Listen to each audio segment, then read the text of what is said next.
এই পৃথিবীতে মানুষ কত কিছু নিয়েই না ব্যস্ত। কেউ টাকার পেছনে ছুটছে, কেউ ভালোবাসার পেছনে, কেউ নিজের স্বপ্ন পূরণে রাত দিন পরিশ্রম করছে। কিন্তু এত ব্যস্ততার মাঝেও মানুষ সবচেয়ে বড় সত্যটাকেই ভুলে যায়। একদিন তাকে মৃত্যুর স্বাদ গ্রহণ করতেই হবে। মৃত্যু এমন এক বাস্তবতা যা ধনী গরিব, ছোট বড়, রাজা প্রজা কাউকেই ছাড় দেয় না। আজ যে মানুষটা নিজের ক্ষমতা নিয়ে অহংকার করছে, একদিন তাকেও সাদা কাপড়ে জড়িয়ে মাটির নিচে রেখে আসা হবে।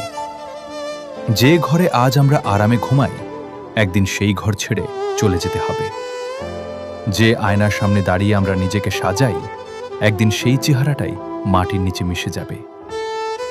যে মানুষগুলো আজ আমাদের ছাড়া থাকতে পারে না, মৃত্যুর পর তারাই আমাদের কবরের পাশে কাঁদবে। তারপর ধীরে ধীরে সবাই নিজ নিজ জীবনে ফিরে যাবে।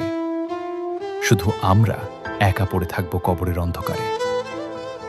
কবর এমন একটি জায়গা যেখানে কোনো অভিনয় চলে না।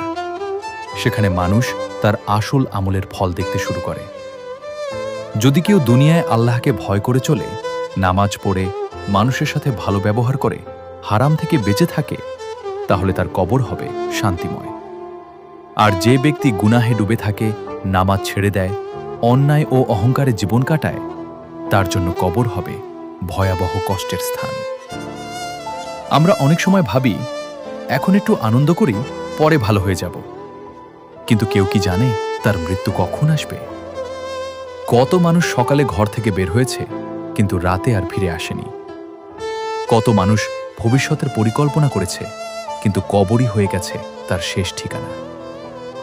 রাসূল সাল্লাল্লাহু আলাইহি ওয়াসাল্লাম আমাদের কবরকে বেশি বেশি স্মরণ করতে বলেছেন, কারণ কবরের কথা মনে পড়লে মানুষের হৃদয় নরম হয়, গুনাহ থেকে দূরে থাকতে ইচ্ছে করে, আর দুনিয়ার অহংকার ভেঙে যায়। আজ আমরা মোবাইল, দুনিয়া, সম্পর্ক আর আনন্দ নিয়ে এত ব্যস্ত যে নিজের আখিরাতের কথাই ভুলে গেছি।